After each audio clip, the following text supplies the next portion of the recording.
Well, I think we'll go ahead and get started if we may. All right. Okay, great. We're here today, everyone, with Nebraska State Appellate Court Justice Riko Bishop. And before we get started, I just want to thank you immensely, Judge Bishop, from the UNL Center for Academic Success and Transition and the Nebraska Promise program for joining us. It truly is a great honor. And I mentioned previously, we knew each other by face during my brief time at the Capitol in the tour department. And I can tell you that you are known in the Capitol as one of the nicest people in the building, and you speak the same way to the custodians as you do the governor. So That's very kind. no, it's absolutely true. What's it like to work in the beautiful Nebraska State Capitol? Oh, it's awesome. I mean, as I was telling you earlier, I'm not there right at the moment because of the pandemic. So many of us are working from home much of the time. But you know, it's amazing working in a historic building, the seat of government. I mean, all three branches of government operate out of that building. So it's a lot of fun when the legislature's in session, because it's, you know, busy with lots of people coming and going, people coming in to appear at hearings, and the senators roaming around the building. And so it's pretty awesome.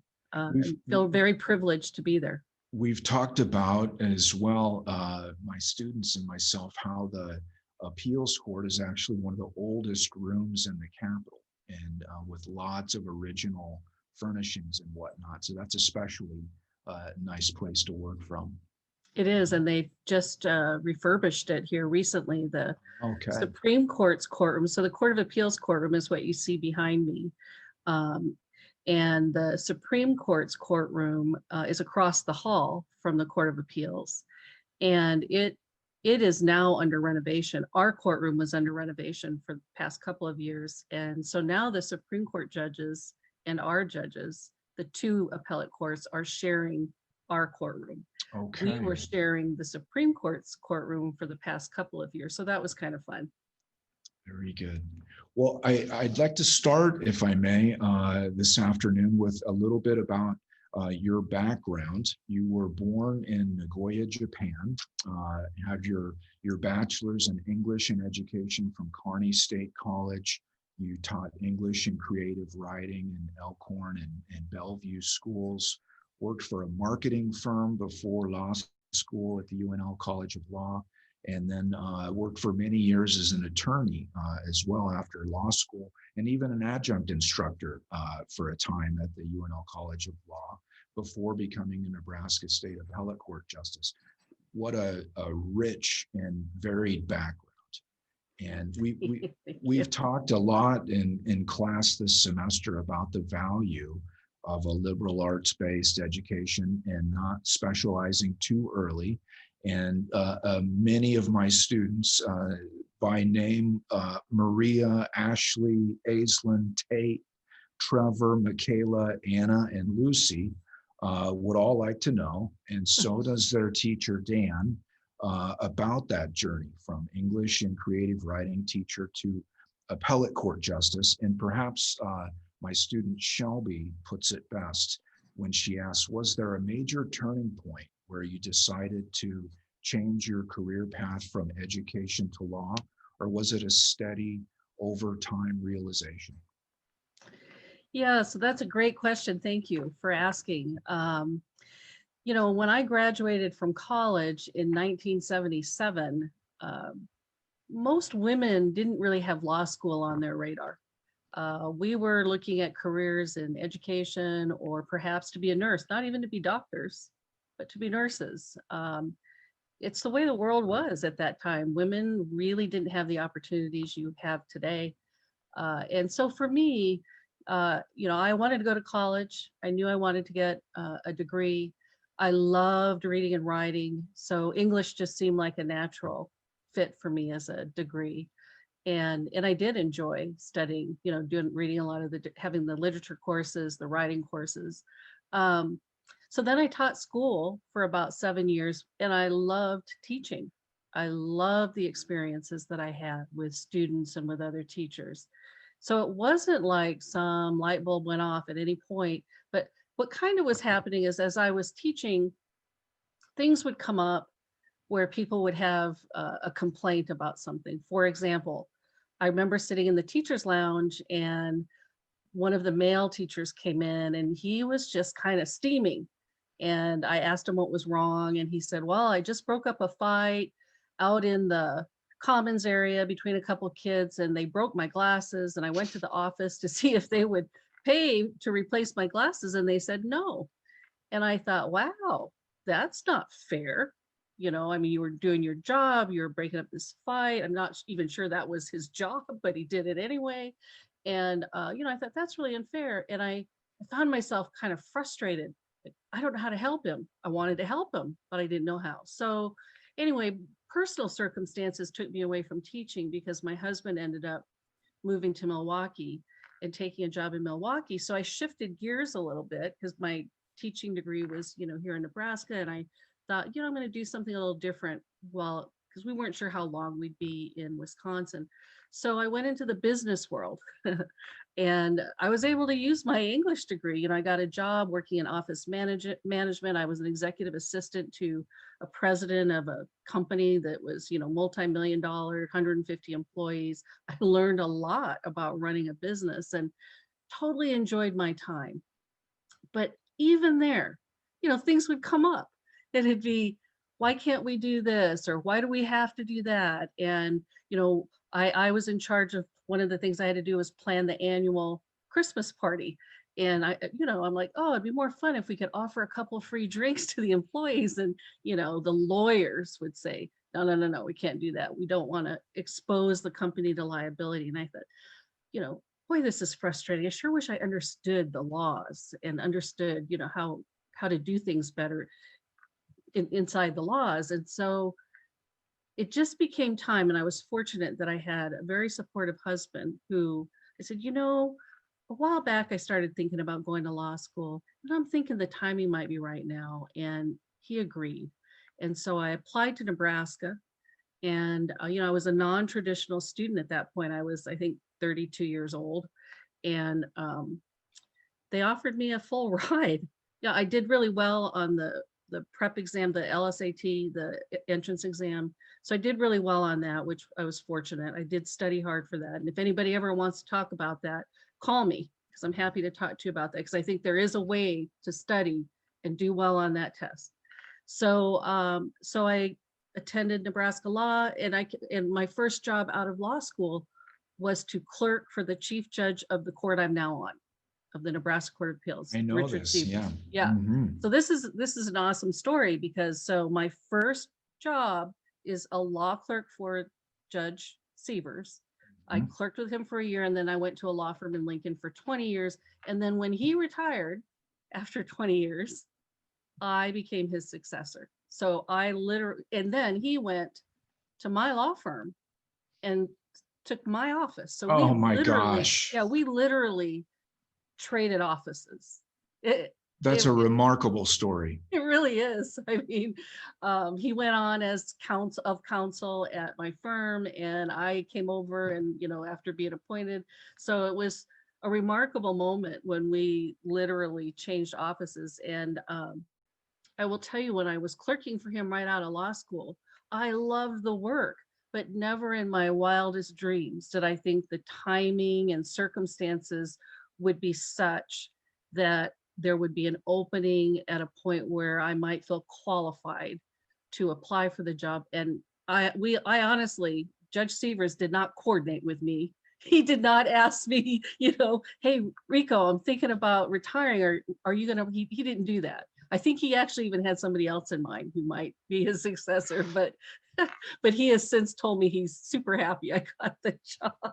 This is But something I wanted to ask you about. So there yeah, was really no conception on your part at the time when you were clerking that no, one day you could come back to the court as a justice. that's right. That's right. I never thought about it. I mean, I love the work. I could see the kind of work that was done, with the Court of Appeals. I love the people. I love the type of work, right? It's very analytical. It was a lot of reading and a lot of writing, which were my strengths. And so I thought, wow, wouldn't it be great if someday I could do something like this? But these jobs, they don't come along very often, right? Even if Somebody you're has to, interested, yeah, the timing has to be right. the timing has to be right. I was very fortunate, that the timing was perfect for me. 20 years of private practice, which is about right. There are judges who certainly have been appointed with less, some with more, but that was about right. And Governor Heineman was our governor at the time. And so, and I just knew him vaguely, I didn't have a close relationship with him, but he was, I feel blessed that he was the one in office at the time, Mhm. but for him, I wouldn't be here. Right. I talk to my students frequently about, in other contexts, if you're interested in working at a certain place, try to intern at that place. Or if you want to teach at a given school, that's where you should do your student teaching, because things happen like this frequently in all sorts of different professions, I think. Is Yeah. absolutely true. Yeah. You But never know what experience that you might engage in. You never know where that could lead further down the road, just as in the example I gave, clerking, that was an option, right out of law school, being a law clerk to an appellate court judge, that's kind of a higher level judge or a higher level position, which a lot of people aspire to, but not everybody wants to do it. There's mhm, some really sharp people right out of law school. They just wanted to dig in and start litigating and go work for a firm, but I was a little older, and so I thought, I'm gonna pace myself. I'll do all mhm, that fast-paced litigation stuff later. I'm going to take a year and just be purely academic. I just yes. really wanted to immerse myself in Nebraska law and spend some time just studying it more, right, on top of law school. And so I just feel so lucky. I mean, sometimes, honestly, it really does come down to luck, that the Yes. timing of some opportunity makes itself available to you just purely by luck of the circumstances. Absolutely. Back to your background in Mhm. English and creative writing. How do you view the importance of literature and the arts and the humanities in the work you do, or just in life in generally? Yeah, I think that a liberal arts education is so valuable because it trains you to think critically, right? It trains you to be a better communicator, and it trains you to write better and just overall think better. And so I think that no matter what area within the liberal arts you may put your focus, you're still going to get a well-rounded education. And I think that with that, it opens a lot of doors. Mhm. I think if you specialize in such a narrow area, then you're going to be more limited, in what you might be able to do. But I think with a liberal arts education, and for me, English, was such a great opportunity for me, simply because I did love to read. And I do think that spending a lot of time reading and writing made me a better teacher, made me a better lawyer. So I, Mhm. I just think there's a lot to offer um, in the liberal arts area. And for example, I became a teacher, right, with my English degree. And when you think about teaching, you might think about the classrooms with, especially if you're teaching K-12, which I did. I was teaching middle school right out of college. And you think, oh, classrooms of kids, and you got to try to teach them the subject, and it's probably just a lot of this disciplining and trying to keep a class paying attention, and that is all true. I mean, it's all true, but wow, what you learn from that, I mean, you learn the value of preparation, you learn the value of organization, you learn the value of patience and being a good listener. And so by having to go into a classroom, I knew I had to be prepared. Those kids would run all over me, right? I know. And Yeah. and I knew I had to be interesting, or they'd fall asleep. So, you kind of have to be the jack of all trades, I think, to be a teacher, right? You need to be able to bring the substantive information in, but you also need to find a way to engage your audience and knowing, I mean, for heaven's sakes, I taught English. I had to teach sentence diagramming to middle schoolers. No. I'm sure they thought that was painful, but we got through it. But here's what I love, besides really, I think, honing a lot of those skills, the organization, being well prepared, learning to be a good people person, be a good listener, be empathetic. So besides learning all those things, it's just the multitude of people, stories, the lives that you touch, the experiences you gain by being part of all these children's lives and these other teachers' lives, having that daily interaction. I mean, I had one boy, for example, who he was not doing well in class. And so I had him stay after class one day to talk to him about what can we do? What is the struggle here for you? Why aren't you getting certain things done? And I learned he was a latchkey kid. He was going home to no one being there. He was making his dinner. He was there on his own, afternoons and evenings. He had no one to support him, emotionally or physically Yes. either. So he was a loner. There was a whole bunch that you didn't know about. There was a lot. And Yeah. I asked him what he liked most in the area of English, and he said poetry. And so I moved us pretty quickly to a poetry unit, and he flourished. And I remember going to ask him, can I put some of your poetry up on the bulletin board?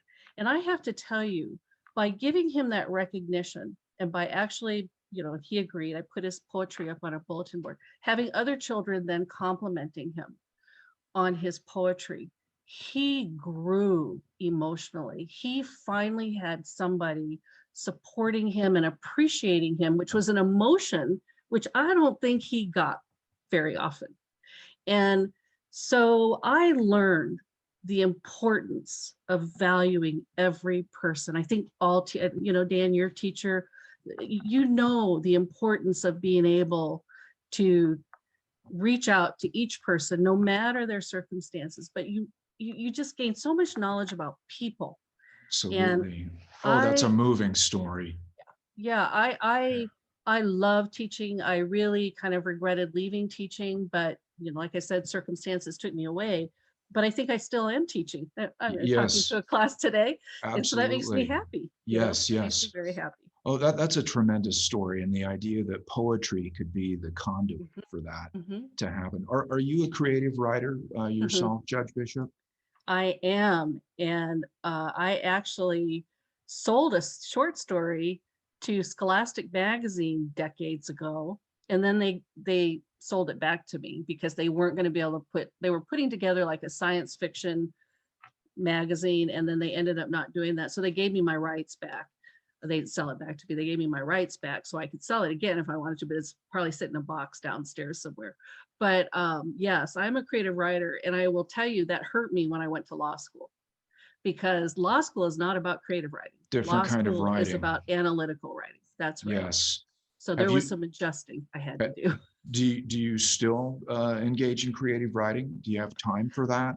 I don't have time. I long to have time. I think that's going to be a retirement thing. Okay. Someday when I retire. Fiction is your genre?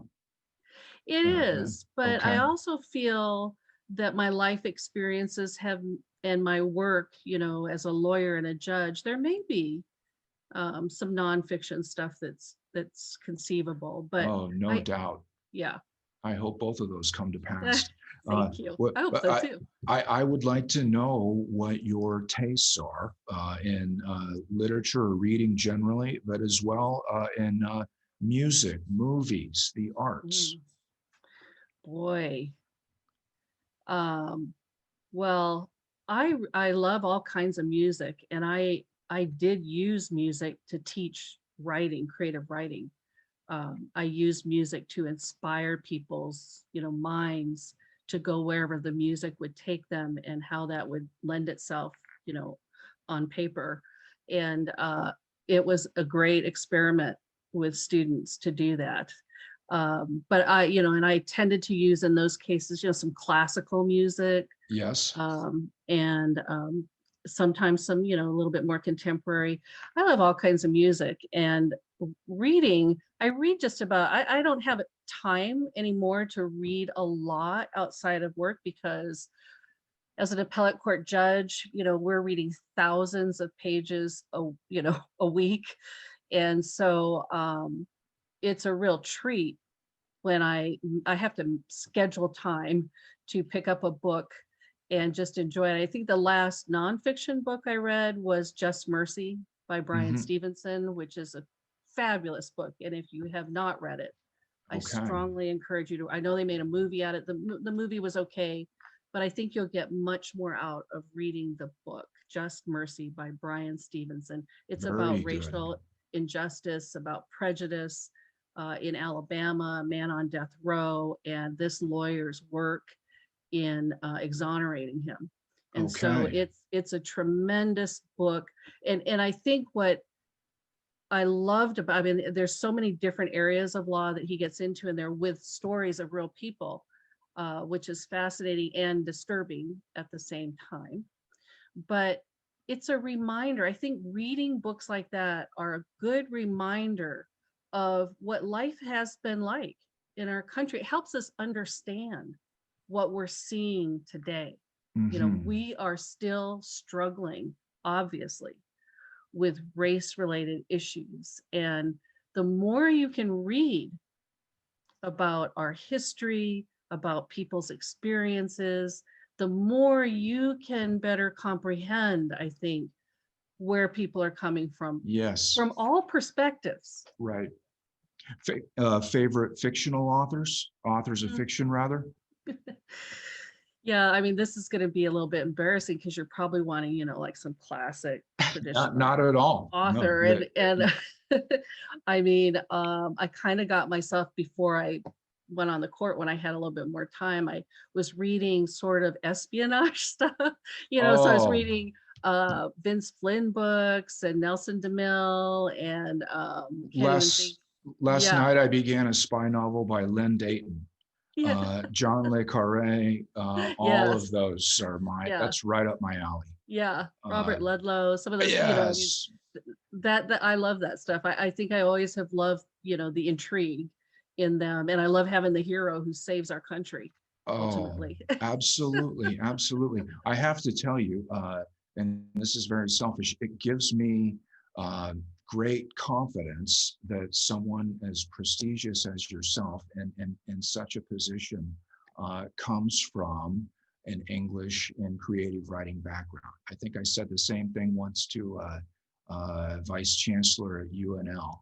And I suppose it's just an English major's uh, deep-seated distrust of administration. But when there's someone that I consider my own people in those positions, gives me great confidence. Yeah. Oh, that's great. Yeah, Yeah. when I was a little girl, I read every Earl Stanley Gardner book that was available. That's the Perry Mason series. Yes. And so I think my life in law was probably somewhat, Oh, foretold by that, but I didn't know it at the time. now I'm connecting some dots. That's wonderful. Absolutely. What were some of the most rewarding courses that you took in college that were outside your major? Electives. Yeah, I kind of knew you were probably going to ask me something like that. And it's been a long time, so it was hard for me to think of any particular classes. I would say what really comes to mind more was being involved in the student life, being engaged with, I think it belonged to the English Honor Society or whatever. And Mm-hmm, we mm-hmm. took a field trip. We went to Oxford, Mississippi, the home of William Faulkner, and spent some time down there. And I'm glad that I did things like that, because it just fills you out a little bit more, just going someplace else and Absolutely. seeing the home of some famous author. And I actually found a couple quotes from him that I thought I'd share. Um, Please. here's one that I thought, I mean, it's just remarkable when you read these things people have written back in their time. And he died in 1962. He was born in 1919 and of course lived in the South.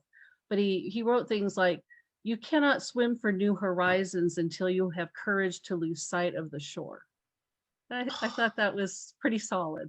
It sure Um, is. he said, never be afraid to raise your voice for honesty and truth and compassion against injustice and lying and greed. If people all over the world would do this, it would change the earth. So very true. Absolutely. And one last one. He said, we must be free, not because we claim freedom, but because we practice it. I can see why he won a Nobel Prize for Literature and I a can Pulitzer too. Prize for Fiction, right? I mean, he was capable of putting things to paper pretty well.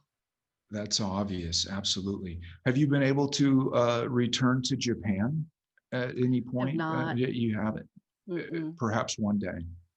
Well, I hope so. I had hoped to be able. I have a 92-year-old mother Mhm. who I see pretty regularly, and I had hoped to take her back to Japan, but as she aged, she just wasn't willing to travel. So Sure, sure. that makes me sad, but I do hope to get there someday. Absolutely. I'm aware that as an attorney, you focused, among other things, on school law issues. Could you tell us more about that? Sure. So when I worked with the law firm in Lincoln, we represented a lot of school districts around the state, and Lincoln Public Schools being one of them.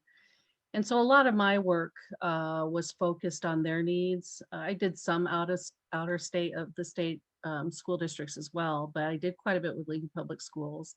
One of the things I really enjoyed doing was working as an attorney to advise hearing officers when students were being disciplined. So it would be a disciplinary hearing because they'd done something wrong. And it was their opportunity to kind of make their case for why the discipline that they received was maybe too harsh. And I have a story, another story to share with you that is a really good example of how I think laws that are written or rules that are written with good intent can really have horrible consequences.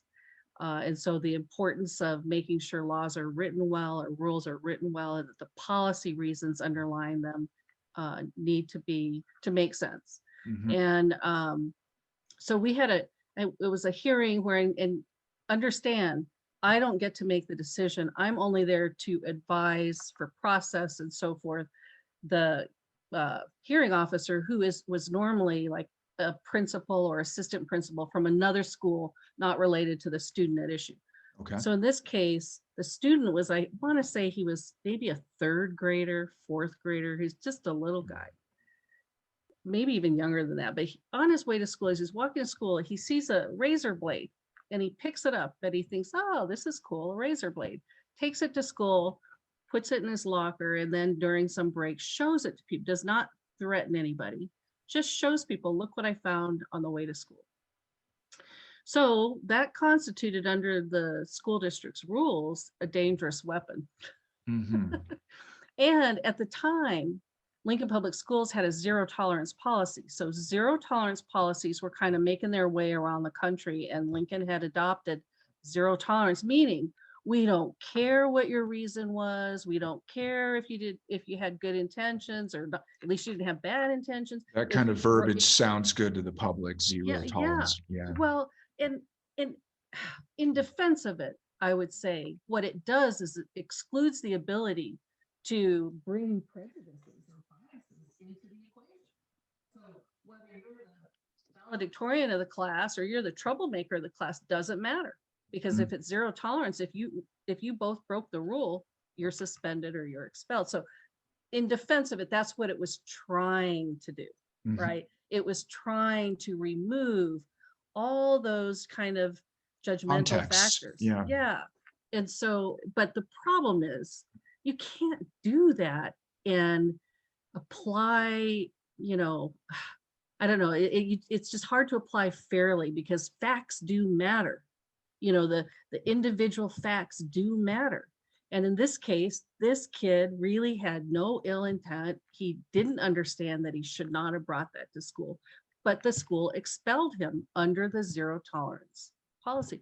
His mom was a single mom. She came to the hearing, and this is like a Black kid and his mom, and she's working, single parenting, and trying to raise this child. And she's crying at this hearing. How am I going to do this? Because at that time, they did not have alternative education available for expelled kids. They do today. Mhm. But at that time, they did not. So when you got expelled, you're home, you know, and this mom didn't know what she was going to do. I tried the best I could with that hearing officer to say, we just can't do this. We cannot expel this kid for this action. Nope. She wouldn't have anything to do with it. She's like, nope, it's the rule, zero tolerance. I support what the school did. It was one of the most heartbreaking moments for me, you know, as a lawyer for the school district, because I just thought, this is not justice. This just isn't. And so they eventually, and I can't take credit for getting them to change their practice, but they did eventually change their practice and moved away from a zero tolerance policy, because I think they began to see this is resulting in overly harsh punishments for our children. And we should be working to help our children more than just punish them. So, Yes. Oh, thank goodness. yeah. I'd like to turn now, if I may, to and merge several topics that you spoke about in your marvelous and very gracious video for our Nebraska Promise students, and merge it into a discussion on the pace of change in society. In the video, you speak about the pre-1967 illegality of interracial marriage. In many US states, including Nebraska. And even after the US Supreme Court struck down those laws, you observe, that does not change the fact that there was a large population in this country who disagreed with the idea of interracial marriages. A US Supreme Court decision does not erase that kind of thinking overnight. And later in the video, in a different context, you go on to address Martin Luther King's words on the unspeakable horrors of police brutality in 1963. And as you then say, here we are 57 years later, still dealing with such issues. And I'd like to relate those sentiments to something that Senator Bob Kerrey mentioned in our talk with him last week about the importance of working within the system for incremental change.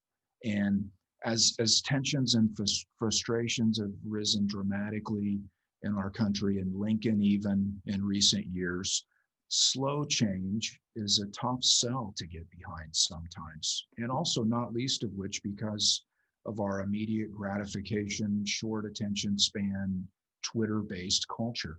Describe the necessary mindset required to work for something that you know is going to be a difficult, long haul process. Well, I think we all have to be in for the long haul. And thankfully, people in our past have been in it for the long haul. I mean, just to take, for one example, with regard to women's voting rights that we're celebrating this year, right? The 100th anniversary of the 19th Amendment, giving women the right to vote. That was not an overnight transition. You know, Susan B. Anthony was born in 1820, and it wasn't until 1920 that the 19th Amendment was passed, and she died sadly before the actual ratification of the 19th Amendment. But I think it's good to remind people, you know, of people like that who have the determination, who have the vision, who have the hope, and who for all of her adult life, I mean, she, in the 1870s, she petitioned, you know, across the country and gathered tens of thousands of signatures from across 26 states. She went to Congress with her petitions and they laughed at her. In fact, I think she was actually fined at one point, a fine that she apparently proudly never paid. But, it's people like her, leaders like her, who over the course of her lifetime persisted for change that she knew had to happen, right? And so change does take time. I think Senator Kerry's right. Mhm. It does take time. It's going to take commitment and persistence of different leaders uh, to inspire and head that kind of change. So, with regard to the race issues, yeah, I just try to remind people that, as I did in that video, we have come a long way. That doesn't mean we don't have a long way to go. Um, but if you look back to, where we started, we've made a lot of progress. And that, again, is because of the persistence and the hope and the leadership of, different individuals and groups. So, as another example, in Nebraska, uh, the Meyer versus Nebraska case, which was decided by the U.S. Supreme Court in 1923. This was, when Nebraska achieved statehood in 18, is it 1867? 67, yeah. Yeah, right. And shortly after the Civil War. But Nebraska, Congress was not going to let Nebraska become a state unless they removed language in the state's proposed constitution that was going to restrict voting to whites only. That was the mindset, okay, in Nebraska back in 1867, whites only should vote. Clearly, women weren't voting yet. That hadn't happened yet. So they removed it and became a state in 1867. And so now here in 1923, a law is being challenged at the U.S. Supreme Court on teaching a foreign language in school. And Nebraska had on its books a law that said you could not teach foreign language to school children until after they passed the 8th grade. Well, so this teacher was teaching German to a 10-year-old student. I think it was actually maybe even a Bible. But so the U.S. Supreme Court, said that law was unconstitutional, that the education should be that liberty protects the right to acquire useful knowledge, establish a home, bring up children, etc., to enjoy privileges long recognized at common law as essential to the orderly pursuit of happiness. So that was Nebraska in the 1920s, right? And then we've talked about the interracial marriage. Mhm. We also know that Brown versus Board of Education, in 1954, I think it was, Yep. that changed the prior thinking and acceptance of the U.S. Supreme Court of Plessy versus Ferguson that separate but equal was okay. That was in 1896. It took 60 years until Brown versus Board of Education for our Supreme Court to recognize this isn't right. We're going to change That's this. incremental change by definition. Yeah. Right? Incremental, that it's frustrating to use that word because that's like, oh, that just seems so little. Right. Why Right. can't we have bigger changes faster? We just can't, because we still have people, in this country. I mean, look at the circumstances we see around the country. We still have people in this country who hate other people simply because of their race or their sexual orientation or their religion. We still have people who hate. Laws aren't going to change that. Mhm. To me, our biggest hope is education. Right. And Right. it makes me think too, in many ways, college is like this, Yeah. a long-term, it's one of the few things that we do in our lives, knowing that the ostensible payoff, so to speak, won't come for years, but Yeah. the benefit occurs in the journey. And as you say in the video, college is not just about showing up to class and taking tests so you can earn enough credits to get that diploma. It's the journey to that diploma that is important, and it will be up to you whether that will be a rich growing experience, or simply a tolerated one. So don't be in a hurry, right? That's right. That's exactly right. Um, I think that people have to have the emotional and intellectual fortitude to keep pushing forward, to, we need to demand changes, but that doesn't mean by exercising with violence, exercising our voice with violence. It just means exercise our voice and our passion and our commitment. And um, I think what we've seen really around our country is a willingness for people to do that. And even in Nebraska, I mean, I am very heartened by some things that are happening here in Nebraska in light of what we've recently seen with regard to race. For example, even University of Nebraska at Lincoln is partnering with the Omaha World Herald to examine racism in Nebraska. They have a dialogue toward racial equality that the chancellor, Ronnie Green, and the Omaha World Herald executive director, Randy Essex, are heading up. And they are looking to engage the public to map a path to understand the past and bring about a more equitable future. I mean, that's awesome. We have the state legislature that has several bills studying police reform and use of force. They have a study on redlining, which is a practice of banks and mortgage lenders and realtors who often restrict services to certain areas of communities, often based on race. And so they're looking at the possible impact of redlining on racial and socioeconomic segregation within Nebraska cities and villages. And education leaders have come together and they have signed things like a statement of principle on human dignity in response to racially charged incidents at school sporting events. So I'm proud to be a Nebraskan. I'm proud to be in a state that is working hard to make those incremental moves, right? To be honest about the issues that we're facing, not to ignore them, not to pretend like they don't exist, but opening up our arms and say, bring us all to the table. Let's look at these issues and find a way to resolve them. Let's look and see what kinds of discriminatory practices may exist in Nebraska, and let's fix them. Right.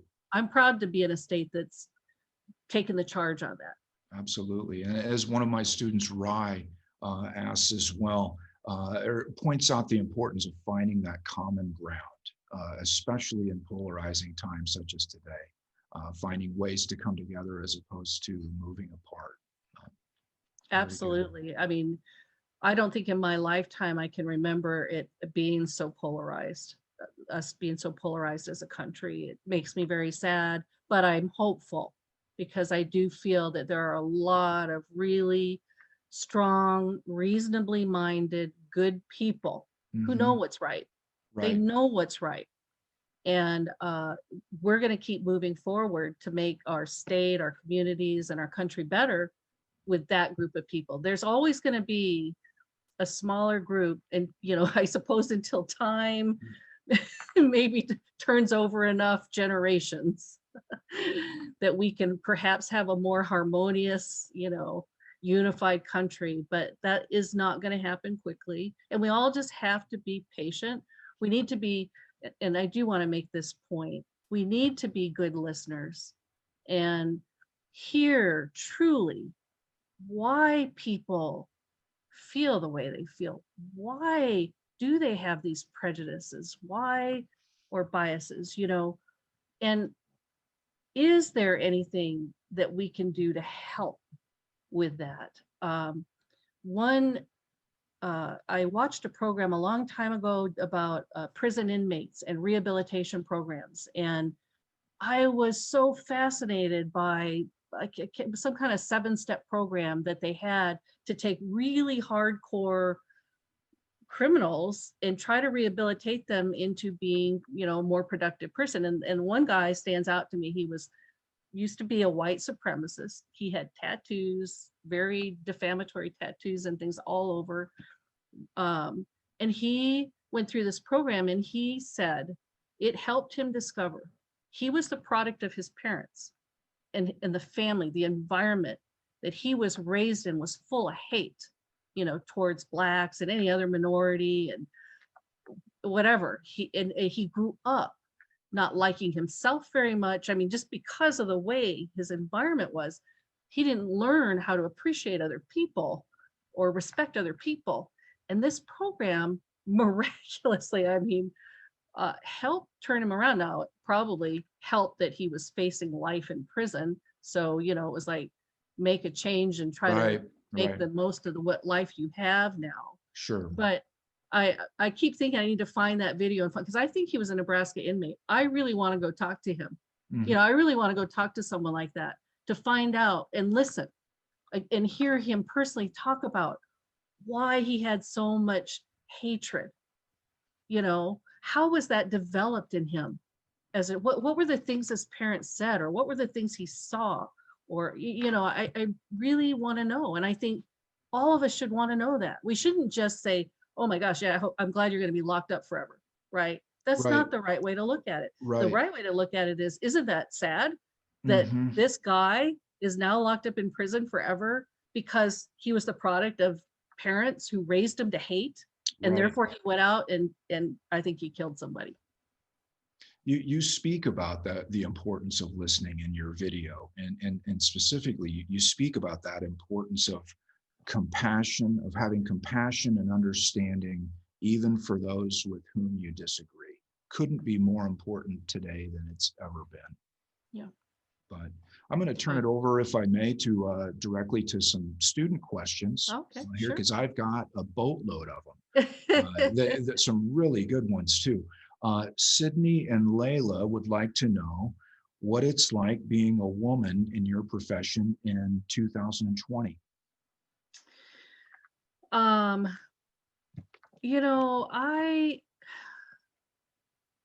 I probably felt more the effects of being a woman when I was practicing law than I do now as an appellate court judge. I mean, actually, our court's equally split. We have 3 women and 3 men. And we all, have great respect for one another.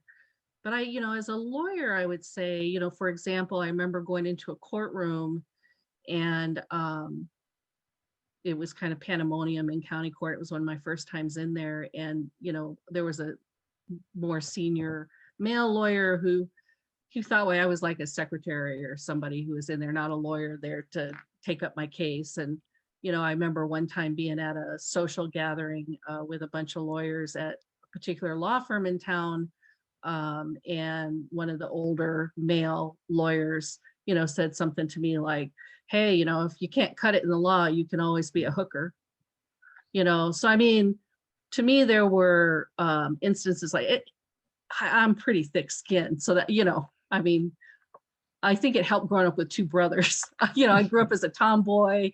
I had to be pretty tough growing up with 2 brothers. I learned to play football and baseball, and I didn't mind getting knocked down, and so I think that helped me, be stronger in dealing with men later in my life who were, problematic that way. But I always take my experiences, my hardships, and there have been many that I learn from those. I let them make me stronger.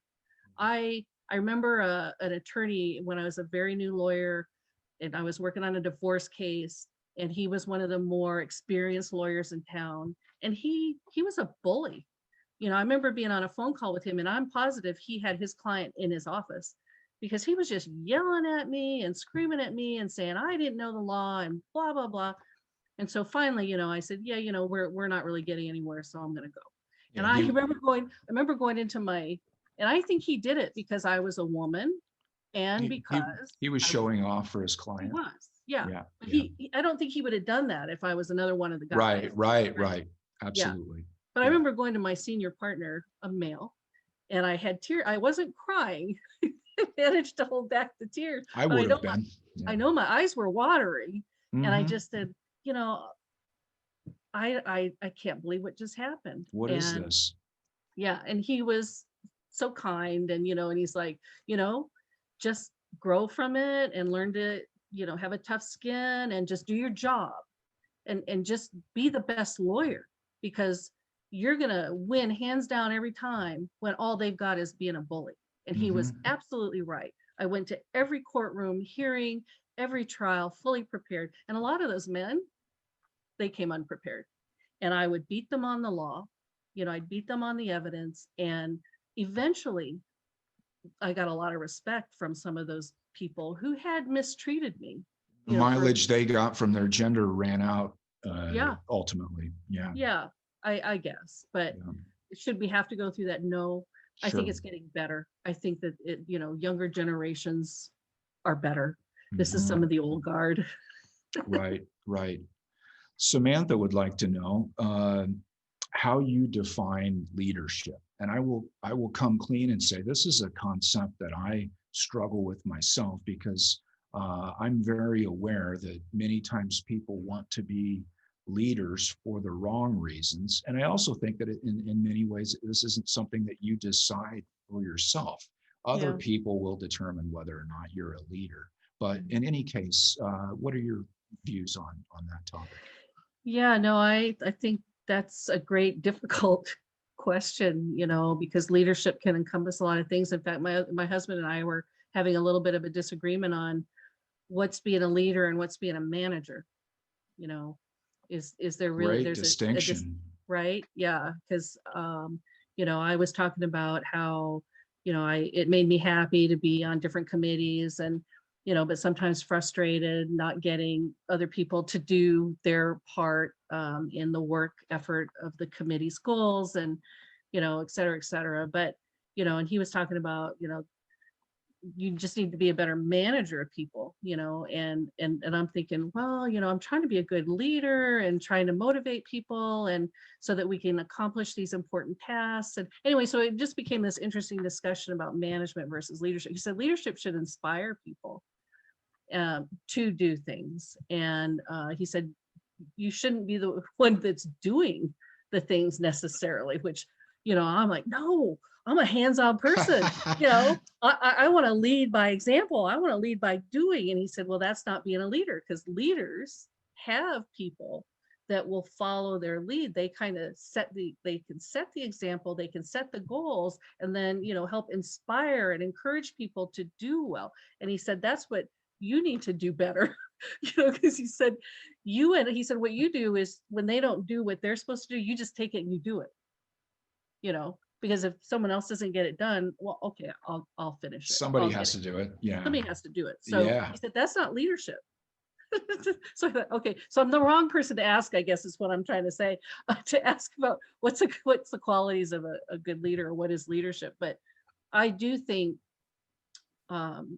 we have a responsibility, at least for people like myself who've been fortunate to have followed this path to this job that I have today. That's, I feel, a very responsible, important job.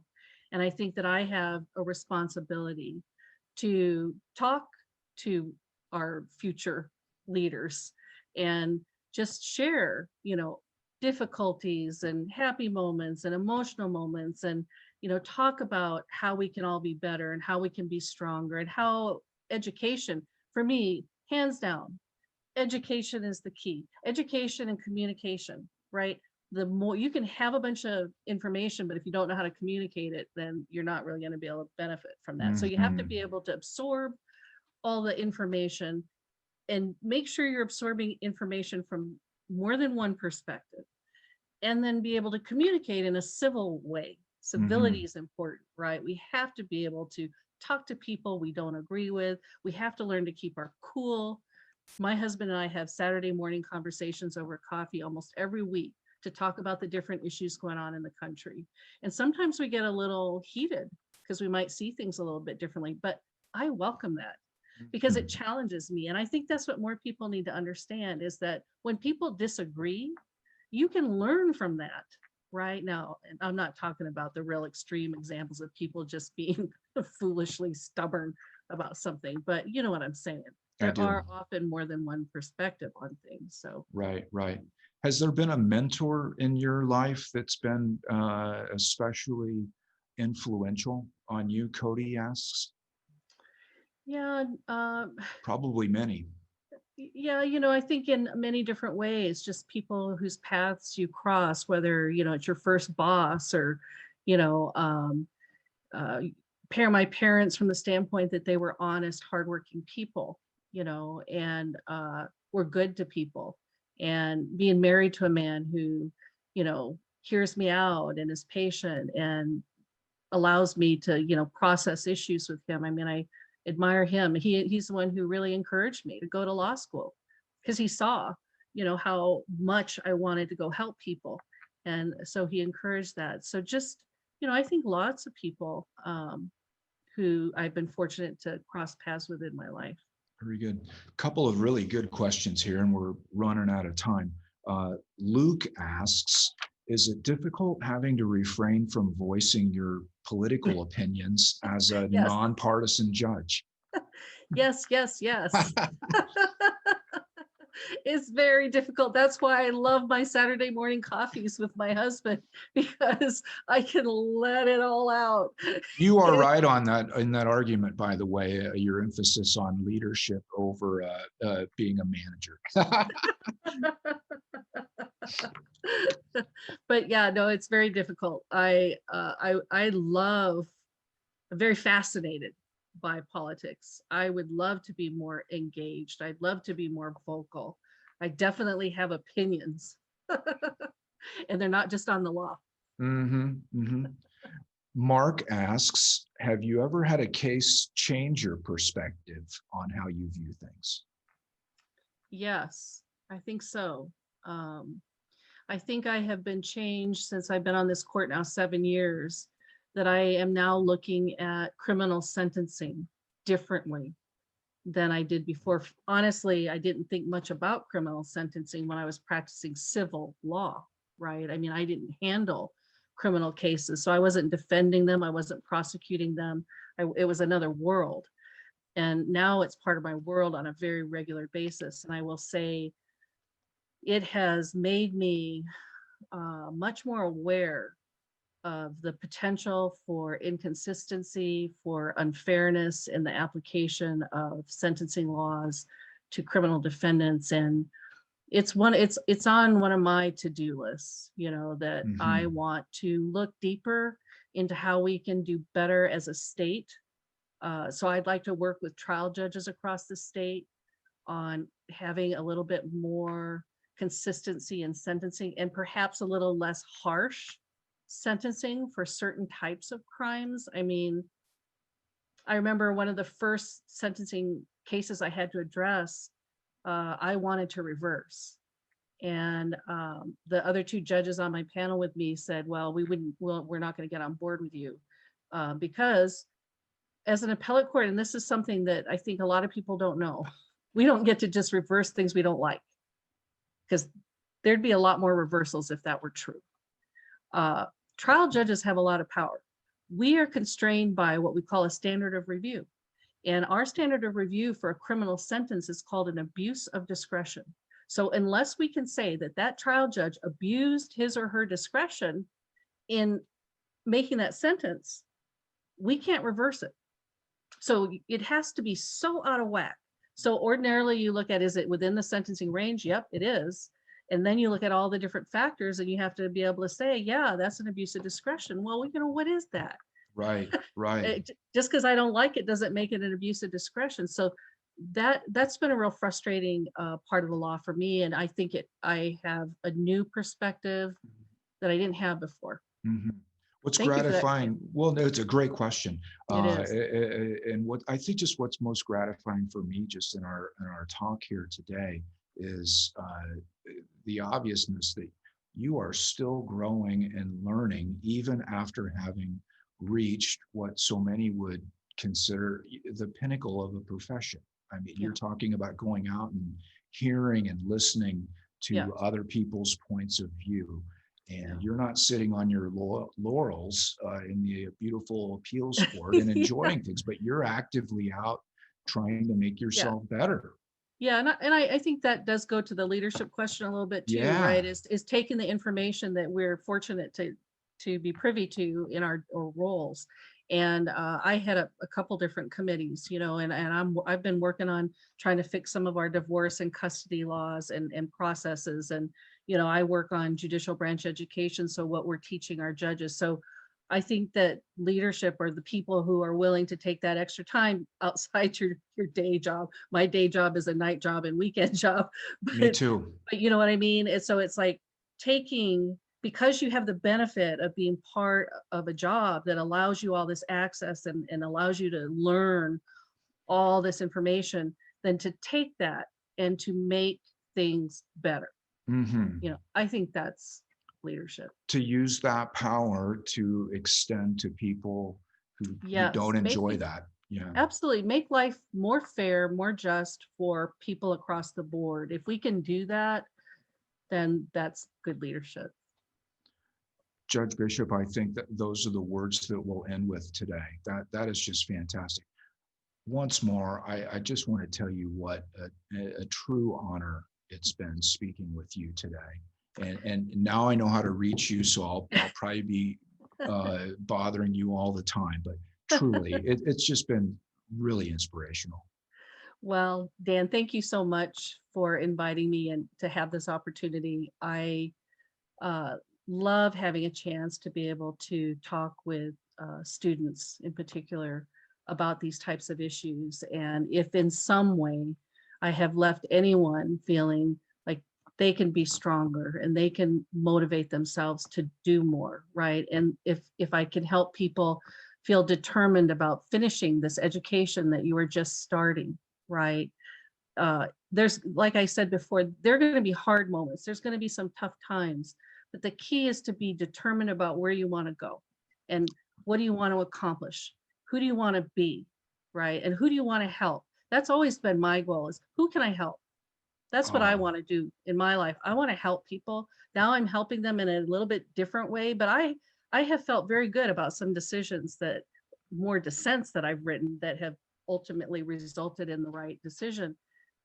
I have felt really good that I've been able to impact some lives that way. And I know that people sitting in this audience, there's people in this audience who can go on to do good things, even if it might affect us, you just your family or your community.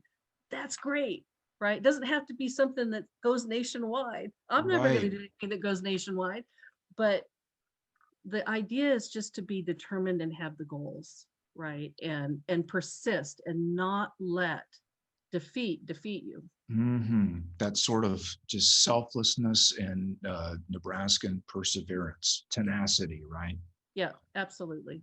Very So good. thanks again for having me. I Thank really, you. Have a great all right. rest of the week. You Take too. care. Take care. Bye. Bye-bye.